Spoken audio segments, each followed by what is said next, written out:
mahasiswa Universitas Riau, Prodi Pendidikan Masyarakat.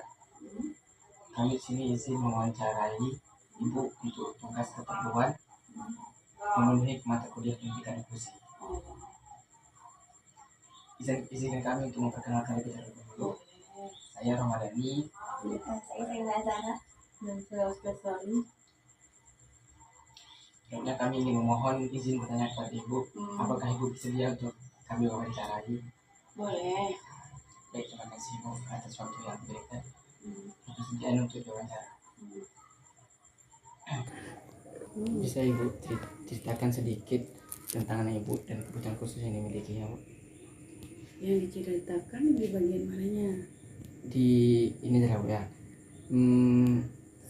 Sejak kapan Ibu tuh tahu kalau anak Ibu ini memiliki kebutuhan khusus ini, Bu? Oh, sejak umur 1 tahun 5 bulan. 1 tahun 5 bulan. Karena waktu itu kan apa tuh namanya? Normalnya anak bayi itu kan umur 1 tahun itu kan biasanya udah ngoceh, udah bisa ngomong. Tapi kalau si Faiz dia belum bisa ngomong satu kata pun. Terus dia tuh lebih sering apa namanya? Menangis. Bentar menangis, dan menangis itu dalam jangka waktu yang lama. Terus karena risau, periksakanlah ke mana ya, ke dokter anak. Terus kata dokter anak, ini terlambat bicara. Ini maksudnya tuh gimana ya, terlambat bicara memang dialami oleh sebagian anak gitu kan. Sebaiknya ini dikonsulkan lagi ke psikolog. Makanya waktu itu dikonsultasikan psikolog. Sempat dicurigai tuli, terus tes pendengaran. Memang dibilangnya katanya tuli, tapi kami tidak percaya. Karena waktu itu kan pas dia lagi apa gitu kan, duduk, terus kami kasih dengar suara yang keras, dia menoleh gitu. Nah, akhirnya ke psikolog lah kami pas umur dia 2 tahun kalau nggak salah. Pas umur 2 tahun, kata psikolognya coba diterapi. Jadi terapi pertama itu yang disuruh ke Faiz kalau nggak salah terapi SI. S itu sensory integrity. Nah, itu untuk apa namanya tuh, merangsang saraf-saraf yang ada di seluruh tubuhnya. Sama satu lagi terapi perilaku kalau nggak salah. Perilaku. Jadi pas terapi SI itu banyak yang dilakukan sama terapis. Pertama dia bilang gini, kemungkinan anak yang tidak bisa terlambat bicara itu sistem keseimbangan di telinga sama di pendengaran sama di mana itu saya lupa, di otaknya itu tidak sejalan. Jadi waktu itu di terapi kalau nggak salah panjat titian, main ayunannya tuh ayunan lingkaran, ayunan biasa, terus loncat-loncat di trampolin atau bola, terus apa lagi ya, lupa. Terus sama di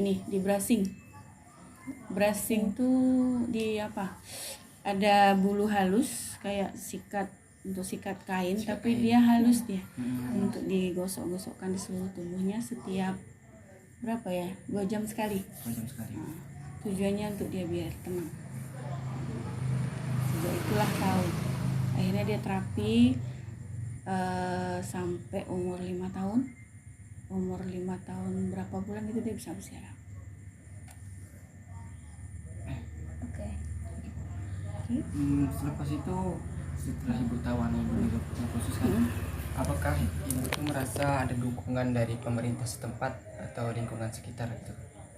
Lingkungan sekitar karena saya yang beritahu. Ibu yang beritahu. Bu, sebelumnya mohon maaf kalau saya itu kan anak saya memang mungkin agak berbeda gitu.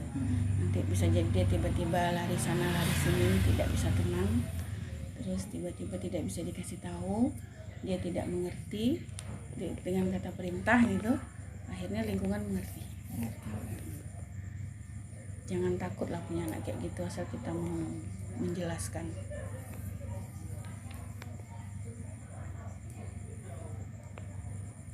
Selanjutnya tuh apakah ada saran bagi ibu untuk orang tua yang mempunyai anak berkebutuhan khusus ini? Ada. Segera ketahui, misalnya sejak dini, lebih cepat lebih bagus. Misalnya umur 1 tahun, kita maksudnya pertama kita tahu dulu lah ilmu tumbuh kembang anak itu kayak mana normalnya. Misalnya anak berapa bulan harus bisa ini 3 bulan harus bisa merangkak terlungkup, 5 bulan atau 6 bulan, pokoknya pelajari tumbuh kembang normal anak itu kayak mana. Jika ada yang meleset, segera periksa ke dokter spesialis anak atau psikolog anak gitu. Jangan menganggap menganggap enteng. Kebanyakan orang tuh kan kalau misalnya tahu anaknya tuh telat bicara, biasanya orang anak saya aja dulu waktu tuh umur 3 tahun udah bisa ngomong kok tanpa terapi apa segala macam.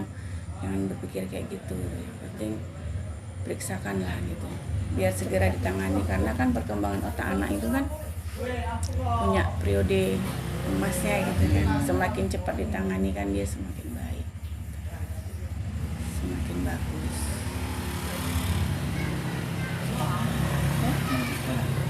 Sekolah.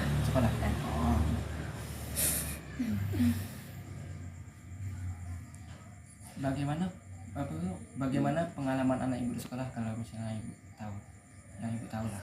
Kalau anak saya dimasukkan ke sekolah tuh sekolah yang tidak ramai siswanya. Kayak SLB gitu? Bukan. Kayak kursus gitu. Sekolahnya kayak sekolah inklusi gitulah. Sekolahnya modelnya model homeschooling, tapi dia ke sekolah gitu, tidak di rumah. Jadi satu guru itu siswanya palingan 5 orang, supaya lebih diperhatikan gitu.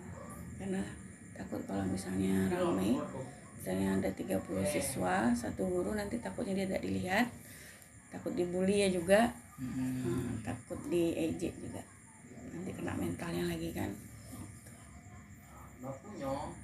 Apakah sekolah tuh memberikan dukungan yang cukup untuk anak ibu ini, Bu?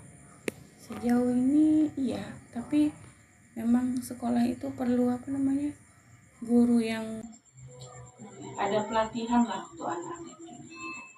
Jadi dia tahu anak tuh kayak mana gitu. Begitu tahu potensi anaknya apa gitu kan, jadi guru tuh bisa fokus ke potensi anaknya aja. Jadi anaknya tidak disuruh untuk menguasai semua pelajaran. Cukup pelajaran-pelajaran tertentu aja yang dia kuasai gitu. Misalnya dia suka bahasa Inggris, udah fokus ke bahasa Inggris aja gitu. Apa perubahan yang ibu ingin lihat dalam sistem dukungan bagi anak ibu ini, Bu? Mungkin tak banyak ya. Yang pengen didapat tuh potensi anak ini diasah gitu. Dapat satu kelebihan yang dia punya, jadi minta tolong diasah lah sampai dia berhasil gitu. Sebelum itu tuh apakah ibu merasa kalau di sekolah ini anak ibu tuh ada perubahan yang lebih gitu-gitu, Bu? Contoh.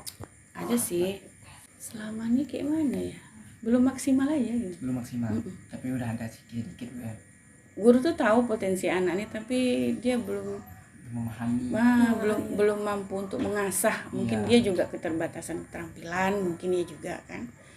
Dalam misalnya anak saya ini suka menari kan, mungkin guru tuh kurang bisa menari gitu kan. Nah, kemana mau ditaruhkan? Mungkin saya juga harus mencari tempat lagi lah ya. Iyalah. Mencari tempat lagi, mungkin tak ke sanggar, tak kemana gitu. Untuk atau tempat untuk mengasah skill yang dia punya gitu. Kadang itulah guru kamu, dia kan tak pandai mencari apa tuh kelebihan pada siswa nih. Kadang cuma difokus, kata ibu tadi, fokus bahasa Inggris kan. Padahal anak ini kan potensinya menari. Karena baiknya guru itu kan, misalnya kita lihat, misalnya yang siswa ini mempunyai kelebihan menari, kita fokuskan ke menari tanpa menentang kesampingan. Karena bisa jadi nanti suatu saat menari itu bisa jadi pekerjaannya kan. Nah, meskipun yang lain dia tidak ahli ya nggak masalah gitu. Yang penting kalau misalnya sama murid itu dianjurkan sama guru untuk mencari potensi setiap murid tuh kayak apa gitu. Itu tolong diasah. Iya. Nah, gitu aja. Misalnya dia nggak pandai matematika, nggak masalah gitu.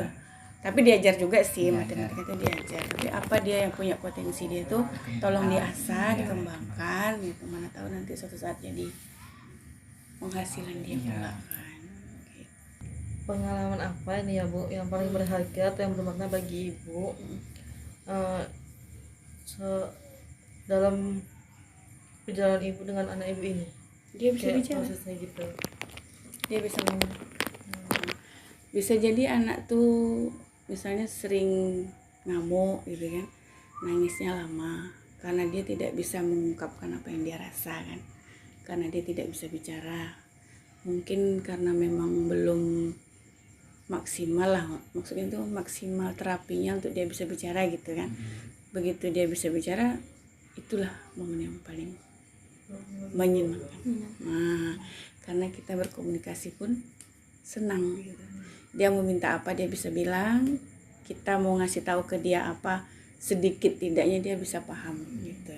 Jadi otomatis dia tidak meminta sesuatu tidak dengan cara yang kayak menangis, mengamuk atau meronta-ronta gitu. Enak itu. Tapi sampai sekarang masih susah juga sih mengendalikan. Karena emosi itu kadang-kadang suka muncul secara tiba-tiba gitu. Sekarang lagi ngamuk gitu. lagi ngamuk dia lagi ngamuk suruh bikin tugas enggak mau. Berarti umur berapa tahun tuh anak ibu tuh bisa bicara? 5 tahun, 5 tahun lebih. 5 tahun lebih. Begitu pas masuk TK, nah itu baru dia mulai pelan-pelan bicara. Mungkin pengaruh karena teman-temannya juga. Iya. Ada ininya. Tapi kalau misalnya itulah pokoknya kalau punya anak merasa perkembangannya terlambat, periksakan segera. Udah itu aja lah, biar dapat penanganan yang lebih lanjut. Karena anak sekarang kan nanti umur segini bisa jalannya, umur segini bisa ngomongnya, padahal ada sesuatu yang salah di otaknya kan, kita tak tahu. Dan itu harus distimulasi karena perkembangan otak anak itu kan yang ada golden apa namanya? Lupa lah pokoknya di otak tuh. Pokoknya macam itulah. Kadang ada orang tua tuh kan dia bilang anak lambat ya apa lah keturunan aja katanya kan, soalnya kakaknya dulu lama 3 tahun gitu kan.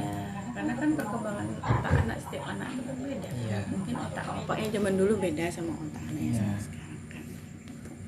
Jangan disepelekan lah pokoknya. Gitu. Ada pertanyaan lagi. Harapan Ibu terhadap guru yang mungkin masih kurang efektif memberikan pembelajaran kepada Banyak pelatihan lah kalau ada kan. pelatihan. Kalau ada ikuti. Kalau ada pelatihan misalnya bagaimana cara penanganan anak berkebutuhan khusus gitu kan, bagus diikuti. Mungkin macam mana kalau misalnya ada pelatihan kayak mana menggali potensi anak berkebutuhan khusus, diikuti. Syukur-syukur ada pelajarannya ya. Iya. Sebelumnya nggak tahu jadi tahu. Ada pelajaran.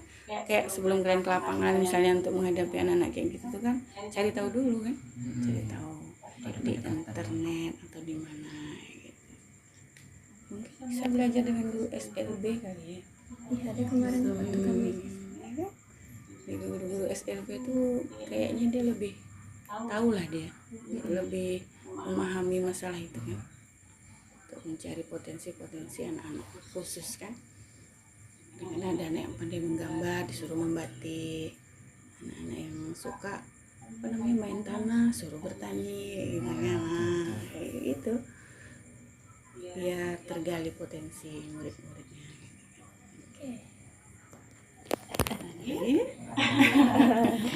Oke.